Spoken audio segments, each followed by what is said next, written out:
운전자들이 차에 써놓는 그 재미있는 글들을 공모를 했지요. 6위가 왕초보고 5위가 밥하러 갑니다. 아마 아줌마들 차겠지요. 4위가 나도 속탑니다. 세 번째 건드리지만 나는 더 답답하다. 2위가 운전은 초보 마음은 람보. 1위가 박지마 죽는다. 처음부터 운전 잘하는 사람 없지요. 인생의 길도 신앙생활도 그리고 행복한 삶도 그렇습니다. 오늘 수보 행복 칼럼 5번째는 감사의 나무에 열리는 행복이라고 그랬지요. 행복은 감사의 문으로 들어오고 원망과 불평의 문으로 나간다고 늘 말하는데, 여러분, 원망과 불평은 불행을 자라게 하고 감사는 행복을 자라게 하지요. 그래서 늘 감사를 연습하고 훈련하고 습관화함으로 우리가 감사하는 자가 될 때 행복을 누리는 복 있는 삶의 길을 가게 될 줄 믿습니다. 저는 이 감사를 오늘 11절에 나오는 온유한 자로 이렇게 생각해 봤습니다. 11절에 그러나 온유한 자들은 땅을 차지하며 풍성한 화평으로 즐기리로다. 이 온유는 다듬어지고 훈련된 성품입니다. 나를 늘 내려놓기를 힘쓰고 비우고 말씀에 순종하는 이 온유한 사람은 범사에 감사할 수가 있지요. 이 사람은 땅을 차지하고 풍부한 화평으로 즐기게 됩니다. 이 복된 길을 걸어가는 여러분 한 분 한 분 되시기를 축원합니다. 오늘 우리가 함께 나누는 이 시편 37편은 다윗의 노후에 쓰여진 노래라고 봅니다. 그만큼 인생의 깊은 지혜를 노래하는 잠언서와 같은 인생의 교훈을 우리에게 주는 말씀입니다. 이 전세의 내용은 간단합니다. 의인의 길은 흥할 것이고 악인의 길은 망하리로는 이 말씀인데, 그래서 오늘 제목을 복 있는 삶의 길이라 해서 참된 행복, 그 복 있는 삶의 길이 무엇인지를 우리가 나누려고 합니다. 첫째로 이 복 있는 삶의 길은 악인들의 길을 가지 않고 그 사람들을 바라보고 원망하거나 다투지 않는 것으로 출발합니다.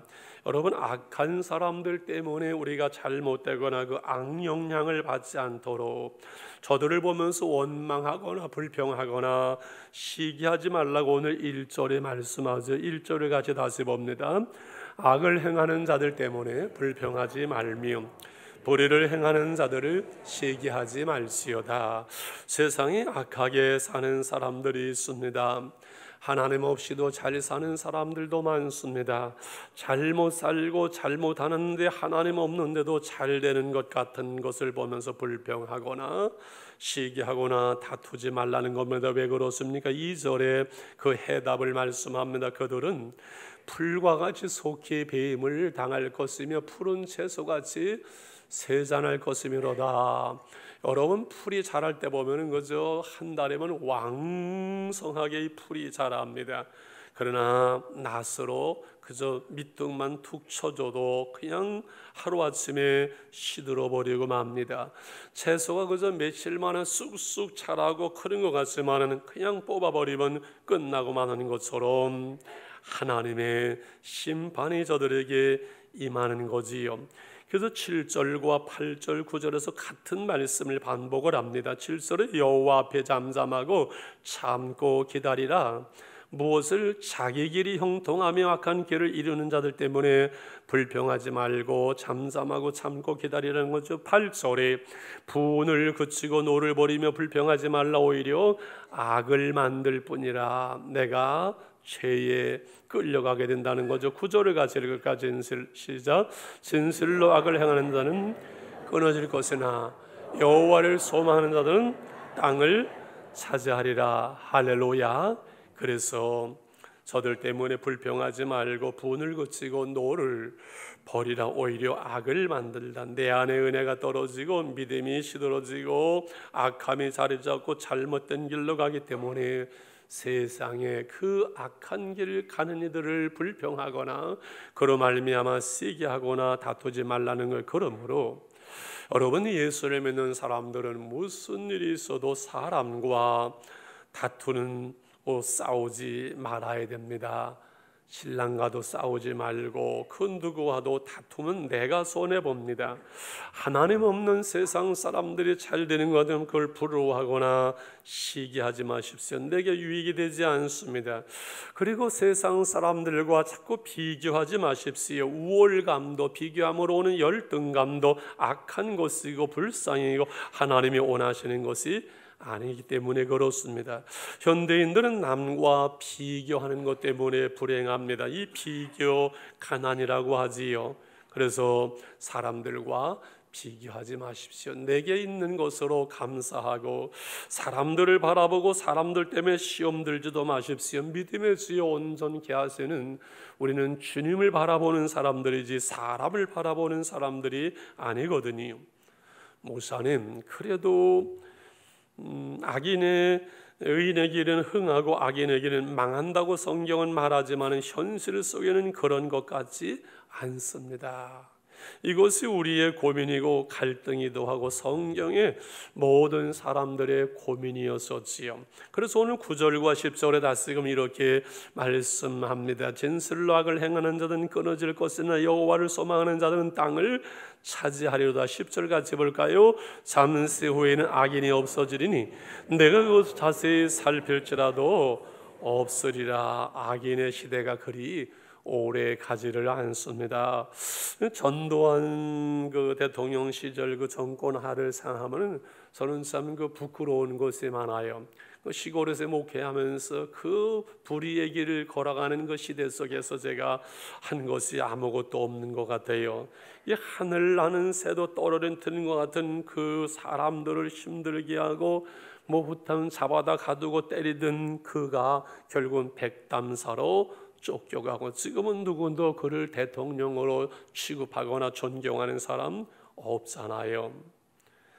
여러분, 악인의 시대가 악한 권력이 그리 오래가지 않습니다. 34절, 35절, 36절을 볼까요? 여호와를 바라고 그의 도를 지켜라.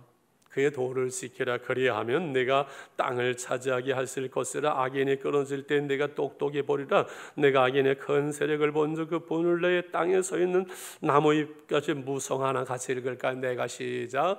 내가 지나갈 때에 그는 없어졌나니 내가 찾아도 발견하지 못하였도다. 그래서 악인의 번영은 오래가지 못하고 불의의 샘물은 대를 넘기지 못합니다. 하나님의 나라를 기업으로 받지도 못합니다. 진정한 행복을 누리지도 못합니다. 그래서 영생을 소유한 하나님의 백성된 우리가 세상의 불의와 부유함을 불평하거나 시기하지 말아야 됩니다. 저들과 똑같이 싸우지 말아야만 합니다. 유머 하나 하겠습니다. 아들의 성경 퀴즈를 하다가 옆에 있는 아빠한테 묻습니다. 아빠, 3대 악초를 쓰려는데 두 사람은 썼는데 한 사람 이름을 제가 못 썼어요. 유머 삼아 아빠가 얘기하면 야, 네 엄마 이름도 모르냐? 옆에 있던 아내가 열받았습니다. 부부가 함께 집으로 돌아가다 무단횡단하는데 갑자기 차가 지나가다 짐차가 빵 소돌이만한 문을 열고 야, 이 모조리 병신 쪼다야. 그리고서는 가버렸습니다. 아내가 말합니다. 당신 잘 아는 사람이야? 난 모르는데 어떻게 그런데 그렇게 잘 알아? 가는 말이 고하야 오는 말이 곱지요.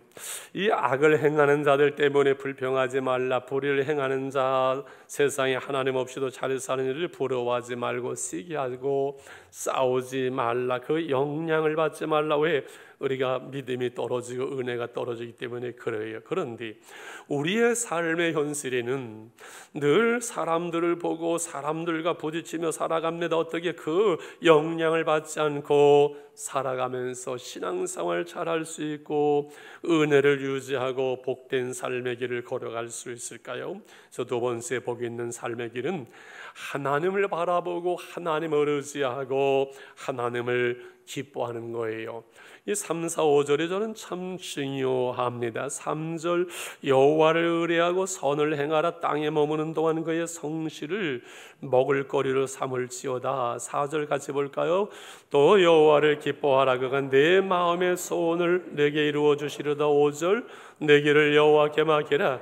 그를 의지하면 그가 이루시고, 여호와를 의지하라, 여호와를 기뻐하라, 내 길을 여호와께 맡기라. 이 세 절을 다시 정리를 해보면 3절에 여호와를 의뢰하고 선을 행하라. 땅에 머무는 동안 그의 성실을 먹을거리로 삼을지어다. 하나님을 의지하고 선한 길을 걸어가면서 남은 어찌하든 세상이 어쩌든 나는 하나님의 성실, 하나님의 신실함을 믿고 살아가라는 거예요. 그 하나님의 성실을 먹을거리로 삼으라는 거예요. 하나님의 신실함으로 우리가 믿고 믿음의 길을, 복된 길을 걸어갈 때 하나님은 신실하시어서 마침내 그의 말씀대로 이루시는 그 말씀, 그 하나님의 성실하심이 우리의 삶에 먹을거리가, 그 삶을, 우리의 삶을 살아가는 힘이 하나님의 신실함에서 와야 한다는 거지요. 4절에 여호와를 기뻐하면 내 마음의 소원을 이루어 주시리라 믿으시기를 바랍니다. 하나님을 우리가 기쁘시게 할 때, 하나님으로 말미암아 우리가 기뻐하고 즐거워할 때, 우리가 하나님의 은혜 속에 살아갈 때 하나님은 우리 마음의 소원을 이루어 주세요. 그래서 여러분, 은혜 있을 때는요, 내가 먹고 싶은 것도 하나님께서 보내주시는 것을 믿으시길 바랍니다. 5절에 내 길을 여호와께 맡기라. 그를 의지하면 그가 이루시고, 내일 일을 알 수 없고 내 마음대로 되지 않기 때문에 내 길을, 우리의 일을 여호와 하나님께 맡기면 때를 따라서 아름답게 하나님께서 이루어 주심을 믿으시기를 바랍니다. 그래도 우리의 현실이 때로는 보면 어둡고 앞이 안 보이는 것 같고 힘들고 어려운 것 같지만은 하나님이 밝히시는데 5절에 내 의를 빛같이 나타내시면 내 공의를 정오에 빛같이 하시리로다. 내가 선한 길을, 공의의 길을 걸어가는 그것을 밝히 환하게 드러내게 한다는 것, 정오의 빛 환하게 대낮에 다 드러나는 것처럼 우리가 바른 길을, 믿음의 길을 걸어갈 때 부끄럽지 않게 하나님이 여러분을 드러내고 하나님이 여러분을 기쁘시게 한다는 거예요.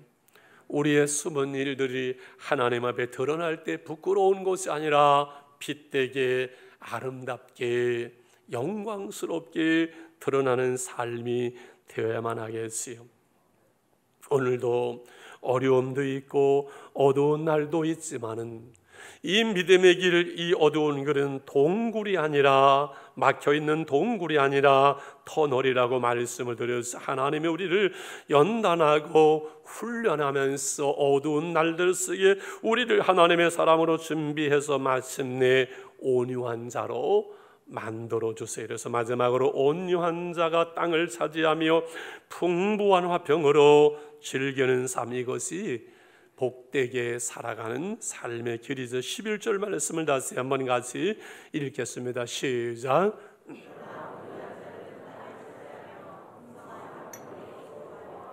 아멘.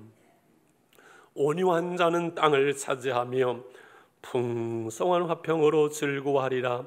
예수님이 말씀을 인용하셔서 산상보훈 팔복 천국 백성의 삶의 헌장 마태복음 5장 5절에서 온유한 자는 복이 있나니 그들이 땅을 기업으로 받을 것이며라고 말씀했습니다. 여러분, 온유한 자의 복을 누리시기를 축원합니다. 복 있는 자의 삶은 온유한 자의 복을 누리는 것입니다. 온유는 부드러움으로 모습으로 우리가 말하지만은 약한 것이 아닌 애유내강, 내 안에 갖추어지고 내 안에 힘이 있고 내 안에 은혜가 있기 때문에 그것이 감정적으로나 아니면은 그 갈등으로 내 이익으로 표출되지 않는 것, 그래서 온유는 훈련되고 절제된 성품이라고 말할 수가 있습니다. 모세는 강한 사람이었었고 그 정의를 위해서 사람을 쳐 죽이는 사람이었었지만 광야에 40년을 훈련받으니 그는 온유한 자로서 내정 모세는 그 온유함의 지면에 어떤 사람보다 승하다고 하나님이 인정하셨어요. 여러분, 세월과 더불어서 또 나이가 먹으면서 더불어서 신앙이 더불어서 우리는 온유해져요. 저를 보니까 그래요. 우리 장로님들을 보니까 또 그래요. 세월이 지나고 나이가 먹어도 온유해지지 않으면 그 인생 신라의 달밤이 되고 말지요. 온유는 훈련되고 절제된 주님의 마음, 그래서 달리는 그 속도가 있는 것은 제어 장치가 있어야지. 아무리 빨리 달려도 제어 장치가 없으면 그거는 망하는 길이지요. 여러분, 80km, 100km 달리는 자동차, 150km 달리는 기차에 500km 넘는 이 비행기가 멈출 수 있는 제어 장치가 없다면 그건 망하는 겁니다. 온유는 자신의 마음과 감정과 내게 있는 그 힘을 절제할 수 있는 인격이요 은혜요 성령의 열매입니다. 사람은 자신이 가지고 있는 어떤 힘을 드러내려고 하고 내 감정이 나타나려고 하고 이때 갈등과 다툼과 싸움이 일어나게 됩니다. 그런데 이 힘이 통제될 때, 그래서 온유함으로 나타날 때 다른 사람과 여러분 다투지 않습니다. 다윗을 보세요. 다윗의 시편을 우리가 한 달 넘어서 묵상하고 있어요. 그는 결코 어떠한 일이 있어도 사람과 싸우지 않습니다. 왜? 하나님이 있기 때문에 그렇습니다. 그래서 그 문제를 가지고 하나님께 나가고 하나님께 호소하고 하나님께 의지하지 사람을 불평하거나 다투거나 싸우지 않습니다. 심의가 돌을 던지면서 죽인다고 쫓아오고 그래서 내가 가서 목을 베어오겠습니다. 가만 놔둬라. 하나님께서 하시는 거다. 사울을 죽일 기회에 그는 그의 칼을 뽑지 않습니다. 하나님께 맡깁니다. 다윗은 온유한 자로서 온유한 자의 삶을 누립니다. 그 모진 20년의 훈련 속에서 다윗은 온유한 사람으로 준비되어지는 겁니다. 요셉을 보세요. 그는 형들에게 팔려갑니다. 그러나 원망하고 다투고 타락하지 않습니다. 제 길을 거지 않습니다. 사람들과 더불어서 이제도 난 세상 속에서 나도 그냥 살아갈래라 애굽에서 그렇게 하지 않습니다. 그는 국무총리가 되어지고 마침내 힘을 가질 때 형제들이 와서 무릎을 꿇습니다. 그 요셉을 알아보고 두려워합니다. 그때 두려워하지 마소. 당신들은 나를 해하려 하였으나 하나님이 그것을 선으로 바꾸셨고 하나님이 당신들의 생명을 구하려고 하셨습니다. 요셉은 온유한 자로 준비되어서 그 하나님의 뜻을 이루게 됩니다. 하나님은 온유한 자를 쓰십니다. 온유한 자가 땅을 차지합니다. 복된 삶의 길을 걸어가는 것은 만고불변의 진리입니다. 온유한 자가 땅을 차지하고 복된 삶을 누리게 됩니다. 이 땅의 동물도 사자나 난폭한 것들이 아니라 토끼나 이러한 온유한 동물들이 번성하고 땅을 차지합니다. 이 세상을 차지하고 지배하는 힘, 그것은 권력 같고 총칼 같지만 그것은 잠깐 동안입니다. 나폴레옹은 대포와 칼로 전 세계를 지배하는 타지만 잠시 동안이죠. 그러는 헬라나 섬에서 귀향을 가고 남긴 유명한 말이 있습니다. 나사렛 예수가 나를 이겼노라고. 나는 무력으로 세상을 지배하려고 했지만 그는 온유와 사랑으로 세상을 영원히 다스리는구나 라고 그는 탄식합니다. 예수를 믿는 저와 여러분은 의인인 줄 믿습니다. 하나님이 우리를 의롭다 하셨으니 누가 우리를 정죄할 수 없고 우리는 하나님의 백성이고 예수를 믿는 우리는 그러므로 온유해야만 합니다. 이 땅을 차지하고 하나님 나라의 땅을 기업으로 우리는 받아야 하기 때문에 그렇습니다. 오늘 삶의 자리에서 여러분 풍부한 화평으로 즐기면서 하나님의 나라를 살아내는 것, 그것은 온유함 속에서 주어집니다. 온유한 사람은 다투거나 싸우지 않기 때문에 그렇습니다. 온유한 사람은 다른 사람과 자신을 비교하지 않습니다. 그래서 우월감이나 열등감이 없기 때문에 하나님이 내게 주신 것으로 만족하며 감사하며 그리고 사랑하게 됩니다. 나는 마음이 온유하고 겸손하니 나의 멍에를 메고 내게 배우라고 주님이 말씀한 것처럼 온유는 주님을 배우고 주님을 닮는 것이요 그러므로 생명과 주님의 풍성함을 누리며 하나님의 나라를 살아가고 이로삼의 그 풍성함을 누리게 되는 줄 믿습니다. 온유한 자가 복된 삶의 길을 살아갑니다. 온유한 자가 하나님의 나라를 기업으로 받고 온유한 자가 이 땅을 차지합니다. 온유한 자가 그들의 하는 그 일을 성공합니다. 온유한 자가 남편이 아내를 기업으로 받습니다. 온유한 부모가 자식을 기업으로 받습니다. 온유한 성도는 하나님의 나라를 누리게 됩니다. 복이 있는 삶의 길은 사람과 다투지 않는 것이고 하나님을 의지하며 하나님을 기뻐하는 것이고 복이 있는 삶의 길은 온유함으로 땅을 차지하고 풍부한 화평으로 즐기는 것입니다.